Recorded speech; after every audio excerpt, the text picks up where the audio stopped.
শুভ সকাল বন্ধুরা, কেমন আছো তোমরা সবাই? আশা করছি তোমরা সকলেই খুব ভালো আছো আর তোমাদের ভালোবাসা আমরা মোটামুটি ভালোই আছি। মেদিনীপুর জেলার ছোট্ট একটা গ্রাম থেকে আমি পিউ আমার ব্লগ চ্যানেলে আরও একটা নতুন ভিডিওতে তোমাদের সবাইকে জানাই অনেক অনেক স্বাগত, অনেক অনেক ভালোবাসা।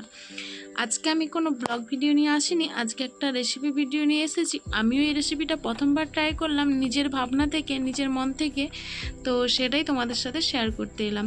তো আমি যেভাবে একদম নতুন প্রথম ট্রাই করলাম একদম অন্যরকমভাবে, তো সেটাই তোমাদের সাথে শেয়ার করার জন্য এসেছি। আজকের রেসিপিটা অবশ্যই তোমরা প্রথম থেকে শেষ পর্যন্ত দেখতে থাকো, আর কোথাও যদি কোনো অংশে একটু ভালো লেগে থাকে তাহলে অবশ্যই একটা লাইক করে দিও।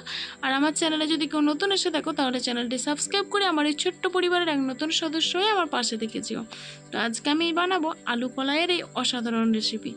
তো একদম প্রথমবার ট্রাই করলাম, তার জন্য দেখো আলু কলাইটা সেদ্ধ করে নিয়েছি। আর এখানে কিছু তেজপাতা আর গোটা গরম মশলা নিয়ে নিয়েছি, তেজপাতা, শুকনো লঙ্কা আর গোটা গরম মশলা। আর এখানে দেখো টমেটো, আদা আর কাঁচা লঙ্কা ফেলে নিয়েছি। আর এখানে নিয়েছি গুঁড়ো মশলা আর পরিমাণ মতো লঙ্কা গুঁড়ো, জিরে গুঁড়ো আর হলুদ গুঁড়ো। আমি যতটা পরিমাণ করছি আমি আমার পরিমাণ মতো নিয়েছি, তোমরা অবশ্যই তোমাদের পরিমাণ মতোই নেবে।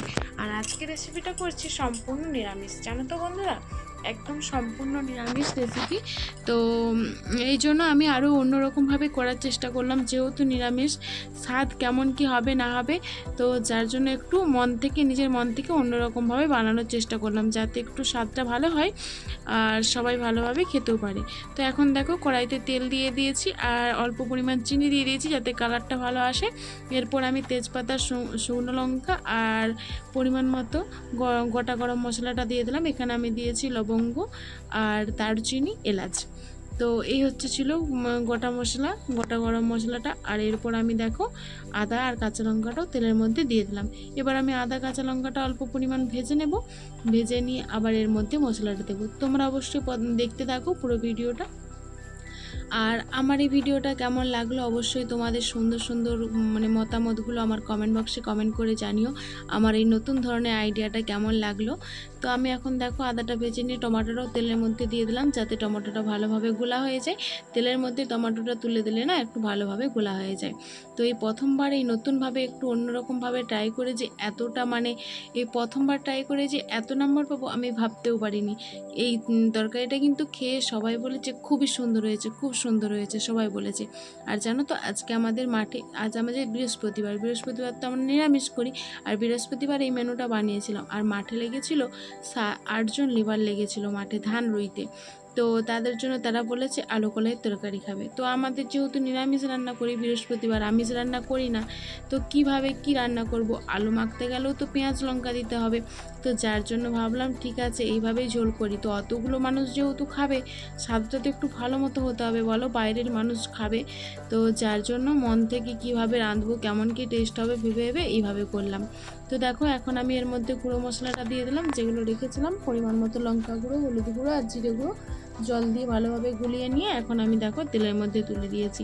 আর এখনই দেখছো কালারটা কত সুন্দর এসেছে, দুর্দান্ত এসেছে। আর সত্যি বলছি এই রেসিপিটা এইভাবে বানিয়ে যে আমি এতটা প্রশংসা পাবো আর এত নাম্বার পাবো ফার্স্টবার ট্রাই করেই, প্রথমবার চেষ্টা করে, তো আমি ভাবতেও পারিনি। সত্যি খুব সুন্দর হয়েছিল টেস্টটা। এত নিরামিষ রান্না হলে কি হবে, খুবই সুন্দর হয়েছিল টেস্টটা। তোমরা অবশ্যই বন্ধুরা একবার বানিয়ে দেখতে পারো। তো তোমরা যদি বানিয়ে থাকো আর কেউ যদি এরকমভাবে বানাও অবশ্যই কমেন্ট করে আমাকে জানিও। আর দেখো মশলাটা কিন্তু মশলা থেকে তেল ছেড়ে দিয়েছে। আর আমি এবার দেখো ওই যে দইটা ফেটিয়ে রেখেছিলাম তোমাদের সাথে শেয়ার করলাম, তো ওই দইটা আমি এবার এর মধ্যে দিয়ে দেবো। দেখতে পাচ্ছ মশলাটা একদম তেল ছেড়ে দিয়েছে। এই দইটা এর মধ্যে দিয়ে আর একটু কষিয়ে নিয়ে এবার আলু কলাইটা তুলে দেবো এর মধ্যে। তো তোমরা দেখতে থাকো, পুরো ভিডিওটা দেখলে তো বুঝতেই পারবে। আর যারা এখনও পর্যন্ত ভিডিওটা দেখছো কিন্তু লাইক করতে ভুলে গেছো, প্লিজ একটা লাইক করে দাও, অনেকেই লাইক করতে ভুলে যাও। আর আবারও বলছি বন্ধুরা, কেউ ভিডিওর অ্যাড স্কিপ করে দেখো না, একটু আমাদেরকে এগিয়ে যেতে সাহায্য করো, হেল্প করো, আমাদের পাশে থাকো। তোমরা সাপোর্ট না করলে, পাশে না থাকলে কোনো মতে এগিয়ে যেতে পারবো না। তোমরা অবশ্যই বারবার আবার রিকোয়েস্ট করে বলছি, কেউ ভিডিওর অ্যাড স্কিপ করে দেখো না প্লিজ। আমি একটা সাধারণ গ্রামের মধ্যবিত্ত বাড়ির বউ হয়ে চেষ্টা করছি নিজের পায়ে দাঁড়ানোর, নিজের পরিচিতি তৈরি করার। তোমরা অবশ্যই তাতে আমাকে সেই কাজে হেল্প করো, তোমাদের বাড়ির মেয়ে মনে করে আমার পাশে দেখো। তো দেখো এখানে আমি দইটা দিয়ে আবার কষিয়ে নিচ্ছি। কালারটা জাস্ট দেখো অসাধারণ এসেছে, তাই না? দেখতে কতটা সুন্দর লাগছে মশলাটা। আর আজকে রান্নাটা কিন্তু আমি উনুনেই করছি, তোমরা তো দেখে বুঝতেই পারছো। তো দেখো এখন আমার মশলাটা কিন্তু কষানো হয়েই গেছে। আমি এর মধ্যে এবার যে আলু কলাইটা সেদ্ধ করে রেখেছি সেটা এর মধ্যে দিয়ে দেবো। তোমরা কিন্তু চাইলে আলু কলাইটা না সেদ্ধ করলেও এরকমভাবে কষিয়ে নিয়ে একদম কাঁচা যেটা কাটার পর কষিয়ে নিতে পারো এর সঙ্গে। তারপর এবার বেশি পরিমাণে অনেকক্ষণ ধরে এটা ফোটাতে হবে ঝোলটা, তাহলে আলু কলাইটা সেদ্ধ হয়ে যাবে, তাই না? তো এই জন্য আর সেদ্ধ করে নিলে তো আরও ভালো, তাড়াতাড়ি হয়ে যাবে রান্নাটা। আর দেখো এখন আমার মশলাটা দেখো, দই দিয়েছিলাম, তারপরে কষানোর পরে তেলটা ছেড়ে দিয়েছে। আর ওই দইটা কিন্তু বন্ধুরা অবশ্যই জল একটুও থাকা চলবে না, আর ভালোভাবে ফেটিয়ে নিতে হবে, নইলে কিন্তু মশলার মধ্যে দইটা কেটে যেতে পারে, তখন কিন্তু তরকারিটা ভালো লাগবে না। তো দেখো এখন আমি এর মধ্যে আলু কলাইটা তুলে দিচ্ছি, দেখতেই পাচ্ছ। আর সত্যি দেখো দেখতে কতটা লোভনীয় হয়েছিল না, কালারটা জাস্ট অসাধারণ। তো এখন আমি এর মধ্যে আলু কলাইটা তুলে দিচ্ছি, দিয়ে ভালোভাবে কষিয়ে নেব।